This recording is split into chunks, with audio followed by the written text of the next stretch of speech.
So we have here five presentations. Two from the local, the practitioner, at the countries who are working on the problems, their own problems. And we have also three presentations from the donors, technical support, to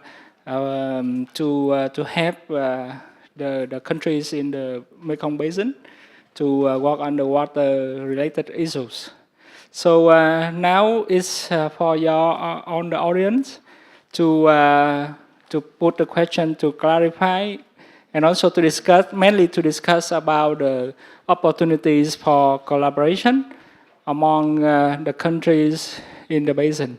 So now it's the floor you, yeah, and please raise your hand when you have discussion or question, please.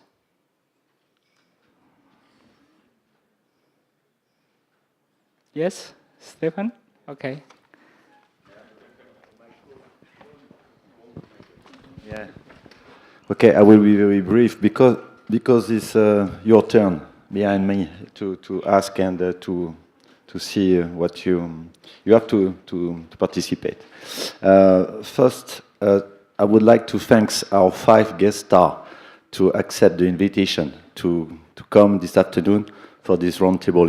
It's very important for WANASEA project to open the door to other institutions to know, and it was the heart of the exercise, I will say, this afternoon, is to understand 2 or 3 main priorities from each of you, and to know from your side how us, academic, we can answer some of main priority you decline. So sometimes for me it was not so clear, I have to say. But anyway, we start a process, we start a dynamic, as I discussed with my colleague therein, and this is the first point. The second point, I would like to apologize AFD because there's a mistake about slide. I'm sorry for that. I hope you will not be so hard with me after the training. The third point, I will maybe the last, and after I will give the micro to somebody else, is I would like to come back to Dong Nai Basin. I think it's very interesting because it's a priorities in terms of geographic area, and what is very interesting is that Dong Nai Basin merging with the administrative unit. And in terms of research, it could be very interesting to think a little bit more in terms to have statistical data merging with a geographic entity, geographic area. I don't know if there's a lot of research already done in this area, in the Mekong Delta, but it's a good, maybe it's a good point to start with that. Regarding Vietnam only, but there's also Cambodia and Thailand, and we're still open to Myanmar for sure also. The last thing maybe is to, I will appreciate if you can send us your presentation, and I will be able to send full information to the member of the consortium of WANASEA to share information. Well, thank you. Okay, so the last one is easy to answer, right? So are you on agree to share your presentation?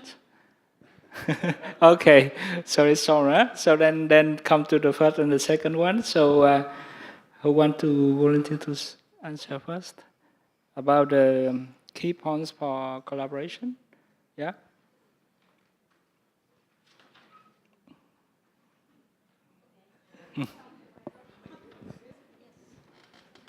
Lady first, and I keep the microphone. Yeah, to sum up, so at the moment, the Vietnamese-German office, so the German priority at the moment is also Mekong Delta and water. It's not water research or water development alone, but it's in relation with other like energies and bioeconomy also link, and the health risks as well. One of the key things that we realized that when the project ended, somehow the result of the project also get lost. As well as there's several different donor research team or development team working on the maybe slightly different but then similar team at the same time. For example, we have seen the coastal protection. So we have the engagement from AFD, we have GIZ from the German side, and yeah, the World Bank project also work on that as well. So maybe they, from the German side, also wish to extend more collaborations, exchange, also not to keep the overlapping going on and on. So, yeah. So, Yes, thank you. In terms of academic institution like ITC, I think we have been collaborated with Dr. Trung, I think 5 years back, on urban water project also in Southeast Asia, and we have committed to strengthen this research, and we are working on the project, and we have a local team working on freshwater ecosystem. We have more, I think 2 more projects on urban water and sanitation also at school. So these are our platform that we have prioritized this field, and based on the discussion in the team research unit on water environment, we have prioritized the field, and working in a regional platform is our target. I think in the vision of the unit, we have mentioned ASEAN there already. So these are our commitment toward future, and honestly speaking, part of my mission here, I'm excited to come and ready for another project to be submitted to USAID, and I will contact Dr. Trung also part of partner in this unit. So we focus more on lower Mekong region. So this something aligned with our vision in water and environmental unit in ITC. Thank you.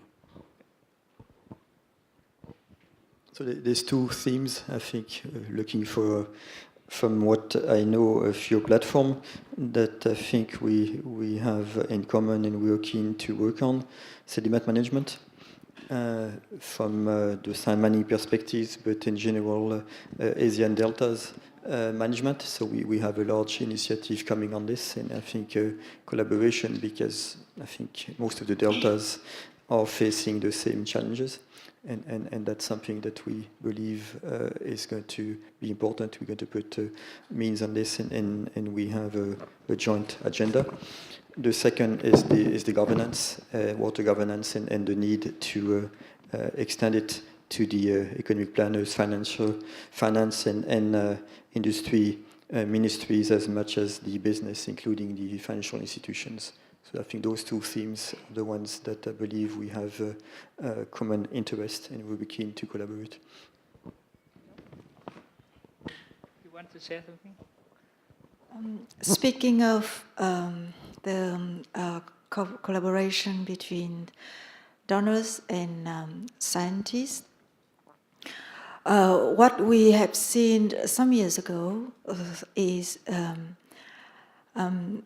there was a kind of separation, a lack of cooperation between research institutes, local research institutes, when we started working with some research institute in Vietnam on the hydraulic system mapping, that they hardly shared data among them. The fact that a donor comes in with one project, norms and recommendations, maybe from outside, but with some pressure, make them work together. In another way, we, as a donor, we do not finance we definitely do not finance research to be put into into a shelf, not to use afterward. Donors usually aim research in order to have an implementation project afterward. As I understand that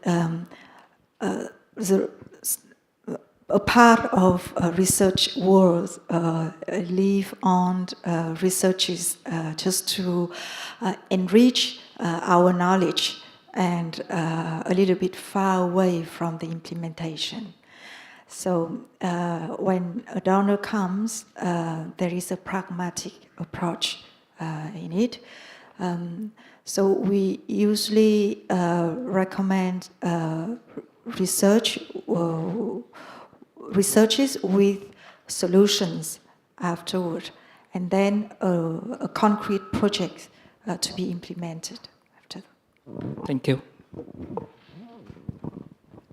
Yeah, and as I introduced in my presentation, my office, Cancer Resilience Office, just established for 1 year, and now we just finished the PRA and discovered what PRA, that means primary resilience analysis, and the scope of work in this document. We spread out 4 focus area, and now we have the free tool to give research in 4 focus area to have building the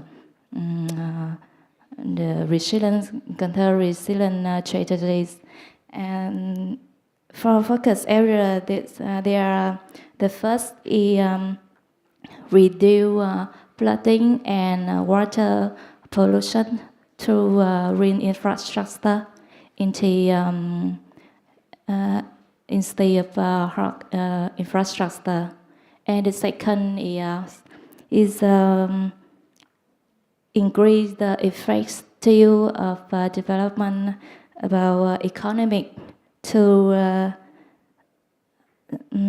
sustainable development of value chain of agriculture products of Cancer City. And the third is reduce poverty and vulnerable to increase the livelihoods and life environment. And the fourth is coordination mechanism. This means we how to create the effectiveness of integrated planning for resilience by developing and sustaining across sectoral coordination and mechanism. Yeah, thank you. Thank you. So we have here the priority of the people, the agencies here. So you have any further question to discuss? Thank you very much for all of 5 presenters. So you have presented very well, and then I have noted a lot, but I have no chance to ask all of you the questions, but maybe we can do it later. So my first question is to Mr. Mark, WWF. So yes, we can see that, okay, we are doing something here in Mekong Delta, not an integrated way. That is the main problem, right? We have our political boundaries. There are 6 countries here, but we are dealing with only one ecosystem, and each of the country, they are doing it from their perspective. So that's why that is a huge problem. And in Europe, we know that we overcome this problem. They have a common directive, common management problem, common management regime. But in this part, this is a real problem. And one of the problem is the companies, because And you said that you are able to involve these companies to make them understandable that water is a scarce resource and we need to care about water. And you said that you did it in India, Pakistan, and China. Because in this part of the world, there is a lot of, especially the garments industry, we know that they are using water, they are throwing all the effluent into the river, cement industry, power industry, and especially the hydropower. They are one of the companies, a lot of investment are coming. And in near future, I'm sure that the port building is going on. So that will be another crisis because a lot of port, seaport, deep sea port or something like that. So how did you achieve in those countries to make these companies, because that water is a scarce resource and they need to cooperate, they need to pay something to the society to use this water? Sure. It is a big question, and we don't have all answers for sure. Yes, there's a challenge because there's no real mechanism for all the countries to collaborate. The better known one is the Mekong River Commission, but what has been successful at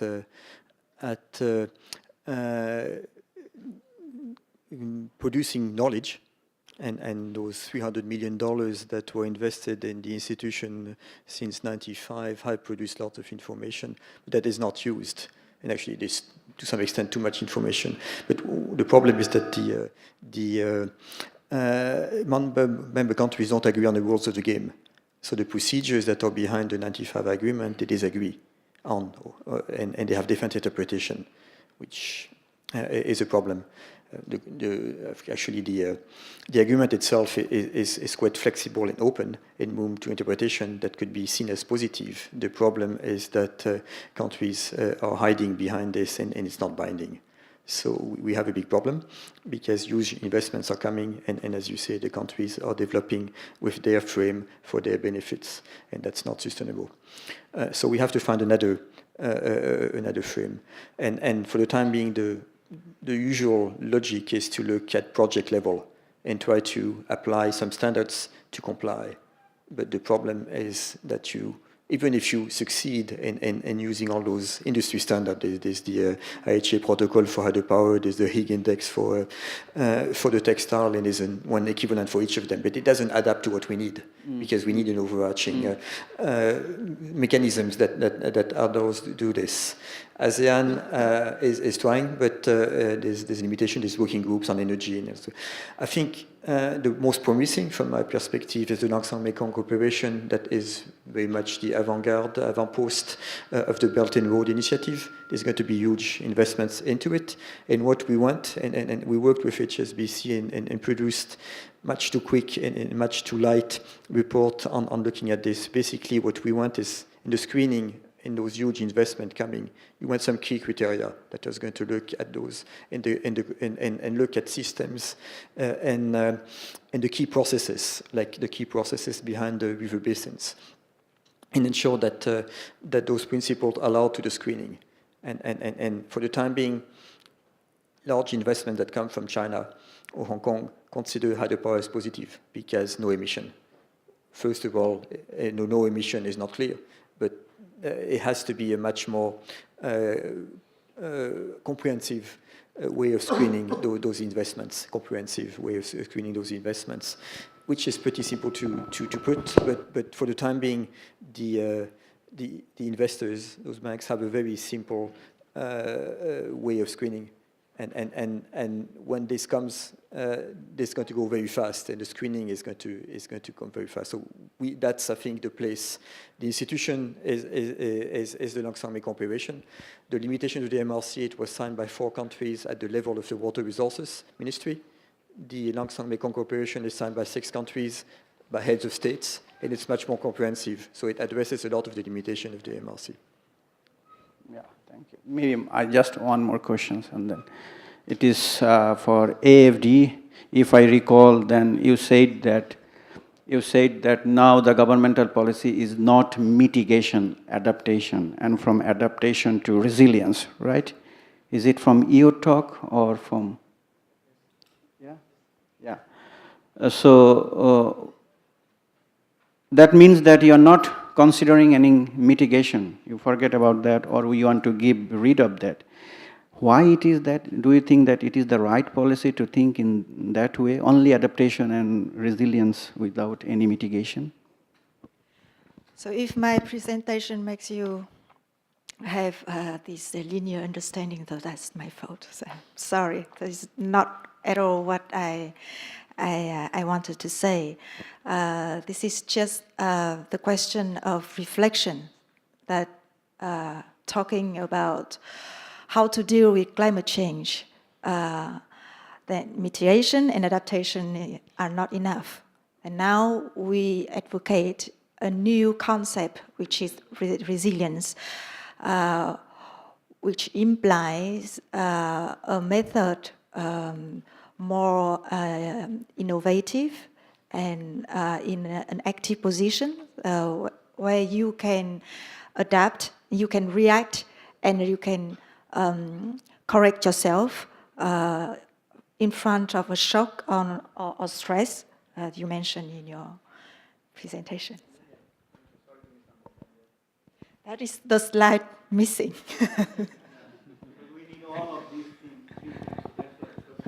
Yeah.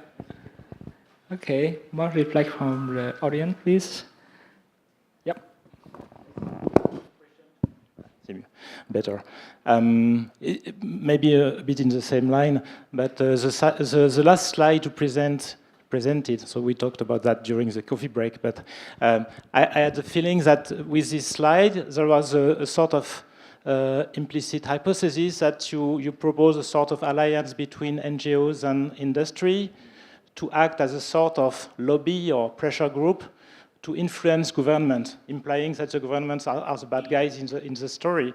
And I would like to be a little bit, to get some explanation about that. And I think there is a sort of linkage, potential linkage with the film which was presented by Lynn and Olivier this morning, this idea of participatory approach bypassing state or governmental instances. So this way of always saying that the bad guy is the government, it's not a naive question. I know that in Vietnam or in Cambodia, the state is not very democratic, not always.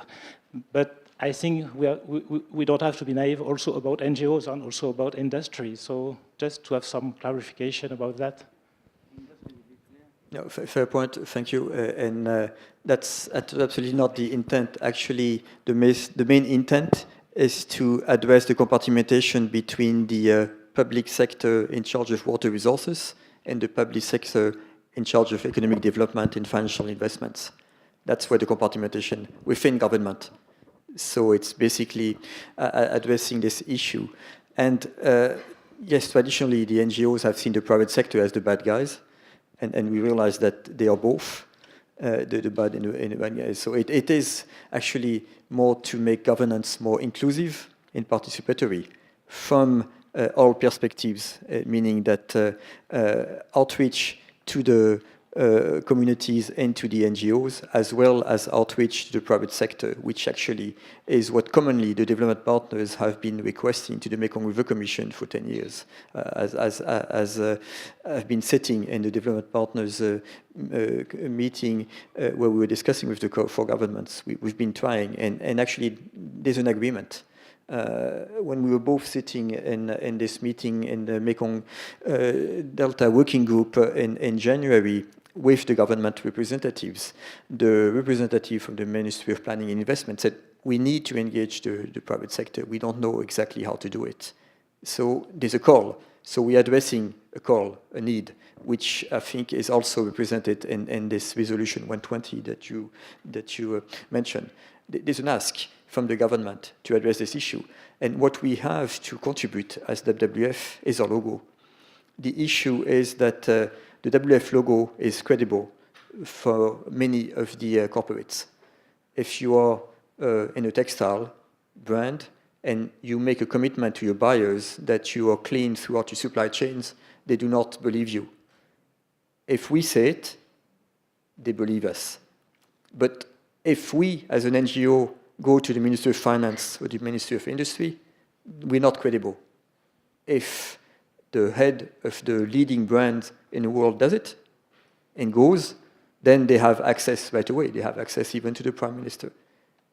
When the CEO of Coca-Cola lands in Thailand, the first person he meets is the Prime Minister, but they're not discussing the right thing.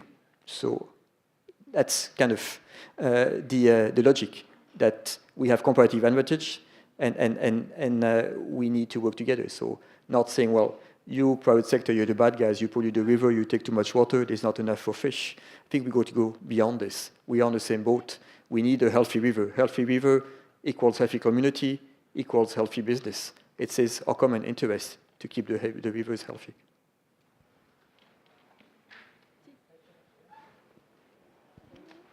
Okay.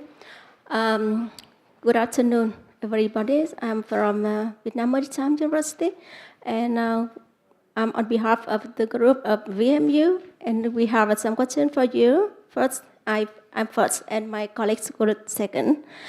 Okay. From the beginning of our presentation, you talk about a lot about the climate trends, and especially it's about the sea water level rise, and I saw that on the screen of Miss Thu Hương, right? I think in your presentation, I see the number of the sea water level would be rise about 75 centimeters in the around at the end of 2100, right?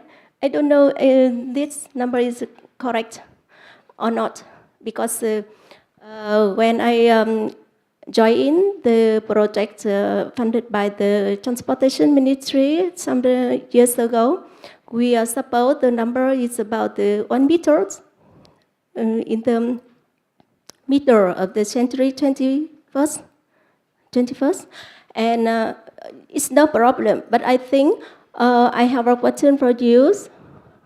If the sea level rise about 55 centimeters or 1 meter, so every seaport infrastructure system in Vietnam will be improved, right?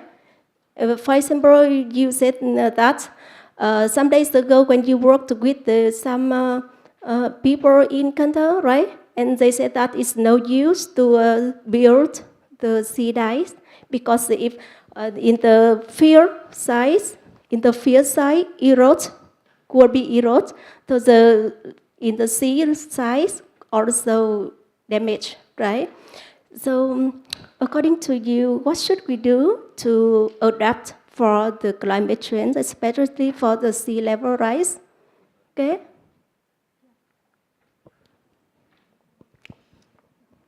So now I'm supposed to give out solutions, right? So it's really what I'm looking for while coming here. Just okay, I take note of the sea level yes. Rise, and I mentioned some indicators to make sure that we share the same understanding of the current situation. Yeah. Apparently the situation is more alarming, right? You asking me about the solution. The solution. Yes. Okay. The solution. You ask a bank about for the solution. Though. Yes. You know the answer, right? Yes. I focus on the infrastructure. The infrastructure. What should be trained to adapt for the climate change, especially for sea level rise? Because I think, also you also said before, it's impossible to rebuild every infrastructure, especially for seaport. For example, a harbor, a quay, we cannot destroy and rebuild. But we have a way, a solution. We have to find a solution to improve that infrastructure, to adapt for that case. Okay. Okay, so this one I think I can share my experience here. Since I'm working in the Mekong Delta, 10 years working on climate change adaptation. And actually the scenarios from the government is like 50 or 100 years from now. And then if you use that scenario for start to design your construction, then a lot of uncertainty, because we cannot have a very precise prediction of the sea level rise, and from now to that time, we still have time to try many other measures, and I think that's why I think the wise selection is not to immediately, build construction or change it completely, but you still have time to find a way and adapt to the situation. Of course, we still have to have a plan to protect some area, but not all, and looking for different solution. Like sea dike is for protect rice production, but actually we are not sure that maybe 10 years from now we still grow rice on that area. So that's set of things I think maybe we can have tried to think about a solution. You have something? Yeah. If you allow me, I can. You see? Yeah, Okay, I share with your opinion, and as a donor, I just want to repeat that we used to finance only infrastructure solutions. Nowadays, it's hard to give up completely infrastructure solutions, but we promote the combination between infrastructure solution and non-infrastructure solutions. And the second group of solutions is even more important. I mentioned in my presentation the story of the river dike in Saigon. And at that time, we asked them not to put concrete everywhere, had to respect the water surface and let them the place to be absorbed by the earth. So this is the question of master planning, for example. So I let you. I was about to say this, so thank you. But I can add a bit. So basically, the question is exactly this: there are two options: structural, non-structural. Structural, you follow the model that the Dutch have developed in the known as the 1953 plan, or the Mississippi Delta, with its limitations. And if you do this, you kind of tributary to the providers of the technology. So the most advanced systems are in Japan and in the Netherlands. They can afford it. When Egypt had this problem and the delta was starting to go because of the Assyrian dams, they thought about it and they said, no, we do not want it because we cannot afford it. So today, that's the key question. Climate change has existed in the past. The change, what is different today, it's man-induced. But we know that from paleo studies that deltas that are well fed with sediment can build themselves above climate change. So my perspective is that the most important resilience strategy is to ensure that your river basin still produces sediment, and then you don't need to do anything. Nature does its magic, and it's the best protection. But that's a decision you have to take here. Nobody can take it for you, but there's two options. And there's a lot of discussion among the decision makers and different perspectives, some different representatives from the government, from the development partners, and most probably also from the academic science representatives here and in the world. Yes. It means on the way to find the solution, the better solution. Okay, thank you. Yes. Yes, I'm also from Vietnam Maritime University, and I have two questions for you. The first one with Ms. Hương. You work with a donor, and I know that there are so many different requirements and criteria between the Vietnamese government and also the donor. For example, with a project, the donor may ask the investor to do the not only the environmental impact assessment, but also maybe the biological impact assessment or health impact assessment. So those differences may cause some difficulties or challenge to the donors and also the beneficiary. So can you share some experience for those events when it happened? And the second question is on the water governance. Because you talk too much about the mitigation, adaptation. So with the transboundary pollution, for example, it may caused by disaster or it caused by illegal activity somewhere, and it caused transboundary pollution. So how to respond to those pollution, to those accidents? Do you have any mechanism to control those things? Thank you. I will ask my colleagues to answer to the second question, especially you from who work with Chaika, you've come to Cambodia. For the first, I have so many anecdotes, and I just to clarify one thing, that AFD and other donors before acting. They discuss with the government, and we agree about a framework of objectives. We have our objectives, but if those ones are not compatible with the objectives of the government local, then we do not have place to come. This is not our home. So the first key point is to find out affinities between us and the Vietnamese government.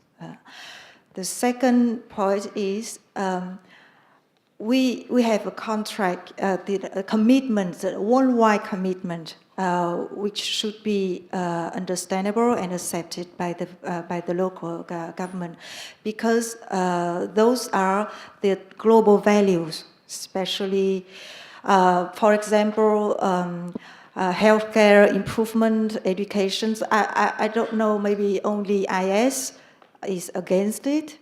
It's where we are not present. But the Vietnamese government, the Cambodian governments, I think that it's easy to share with them those values. Sometimes we have pressures from our client to disperse because, as I mentioned before in my presentation, there are a kind of constraints, especially from the life of the financing. We have some deadlines. We have to spend money before one date, but we do not disperse at any price. We rather accept to cancel funding than accepting a project that is not compatible with our projects. Transboundary. Yes, Yeah. transboundary is a big. We are not Prime Minister, and we are not CEO of MLC. I had a meeting twice with CEO of MLC, once in Hanoi, once in Bangkok, talking about this issue also, but he cannot answer the question also. We have ASEAN, we have Mekong River Commission, but the same question was asked to CEO of MLC in Bangkok. I think last year I had a meeting, and he said MLC alone is one of mechanism to coordinating agency only, not decision agency. Okay, this state have to be like this or to be like that. And the same we have ASEAN. We have a cost committee of ASEAN of science and technology, all of these things also. But still, each state have to be their own way, and of course negotiation always there. Like I give you an example and not a propagation. Like Laos will construct hydropower dam. It was a hot discussion during that time, and then the CEO of MLC just respond, don't talk about stop constructing the hydro. Let's talk about how to share the benefit. These are the only thing that. So this transboundary river is complicated everywhere, not just in Cambodia, not just in ASEAN region.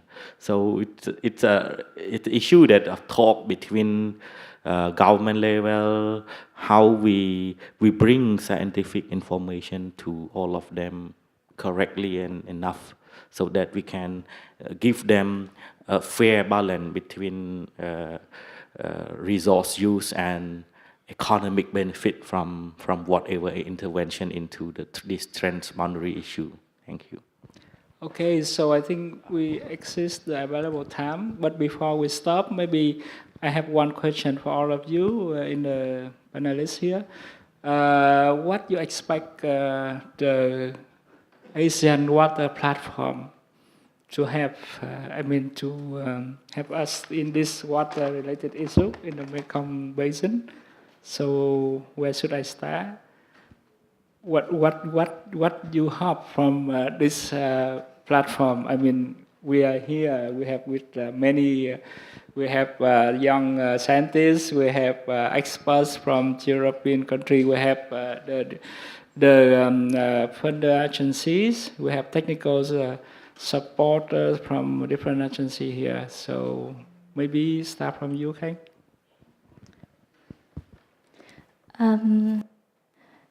First, I would like to say thank you with the WANASEA project to have me a chance to come here to get to meet the meeting and to answer your question. I think very great in this training workshop because I have many experts from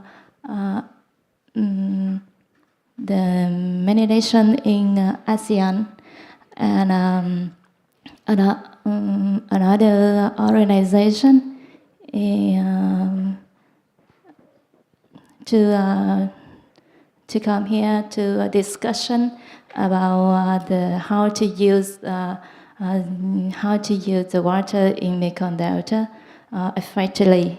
So they have a great opportunity for us, for people in Mekong Delta and people in a nation of Mekong River Basin to meet together to share the idea and to collect the knowledge from the training to make our community more stronger, to adaptation about the climate change, about the challenges, about the challenges from using water not effectively as in the past.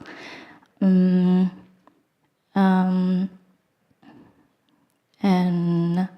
as we discussed more about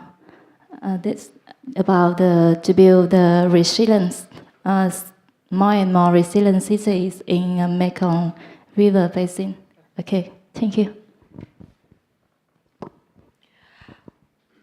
First of all, AFD has accepted to come because by the title, we believe that this event will put water at the core of our reflections in the region. I come here because AFD would like to contribute a little bit and to make sure that this is the case. What we expect is simple. We expect the interaction between scientists and decision makers. The efficiency of this interaction will facilitate our financing operations. We are here, you know that, and what we are waiting for is just a solid scientist-based project for improving the life quality of people in the region where we can finance. So first, you made the right choice if you worked on water. Water is the most important thing. Everybody needs water. It's much more than a commodity. It's a human right. Everybody has to have access to water, and water is linked to everything. No business, no life, nothing with water. So your mandate is very important. When you do work, try to think how it's going to be applied, the end user. Don't get stuck in jargon and method. Think at how it's going to be used and walk in the shoes of the end users. Express it in a way that is going to be understood. And lastly, you're the most important messenger. It is your water, it is your country, it is your river, much more than us foreigners. And you are the generation that is going to live with the problem, but also the generation that carries the hope and the solution. If it comes from you, it has much more value. And so you have a very important mission. And I'm very happy and privileged to have spent the time today with you.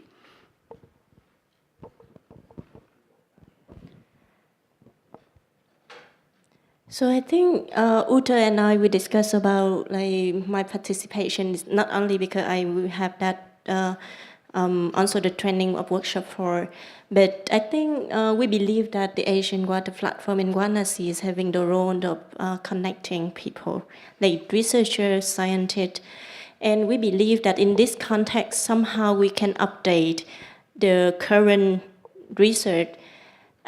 We discussed a bit about stakeholder and those farmers that are actually being left out on those discussions about their problem actually. So until we found a way or we found a common language that we can actually understand the situations directly from those who deal with the problem every day, researchers, scientists, we believe are the best intermediate can transfer that problems and we can understand the situation. So on the roles of BMBF and MODS project are not really a big donor, but we also providing funding for research development projects. So we really in need of that knowledge.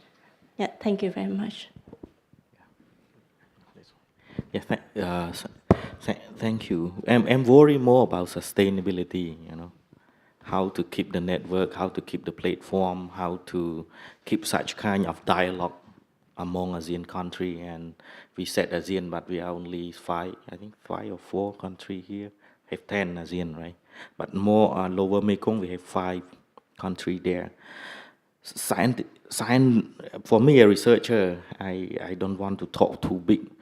How to bring research information, how to share research output in terms of technicality. I think these are my main role, and the only concern is how we synergize all stakeholder only. I think we have WANASEA project, very good beginning, but what's next? In the next 2 years, the project will finish.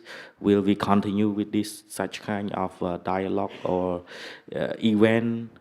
Actually, we have many. I think many stakeholders put such fancy words. Sometimes if we do not maintain this word properly, platform. You imagine you go to the train, you have a platform where all ASEAN, every researcher, all stakeholders go into that platform. Imagine these are big one, you know, and how to maintain this. It's crucial that all of us, not just a researcher, not just government, something that we synergize all of us together. Even university level only that I can share. I'm quite sure, but bigger than that, I think it's a long talk, all of this issue. I have like the WANASEA management platform is also a platform. We have other projects also, you know, ASEAN we have APASTI. APASTI, I mean ASEAN action on science, technology and innovation. They have very clear, very nice action plan on science and technology in the country, in all the 10 countries. But how to synergize, like for example, like I myself I get grant from JICA, UGIZ, how to synergize all of this, make sure after the WANASEA we have way how to, you know, exchange such kind of science among, it's, you know, sometimes we use the word science for diplomacy. Sometimes it's a problem, but talking about science is not a problem among us. Okay, thank you. Thank you. Thank you, panelists. We have very fruitful discussion, and this is, I think we gave many great messages for the founder of the network, and also to our trainees who will be in the trainings for 1 week. And I think this something that you can keep in mind for your time during your training, and this is very good for you to start thinking about the collaboration and how to get supporting from our respectful scientists and also donors. Thank you very much for all of your consideration. Thank you. Thank you.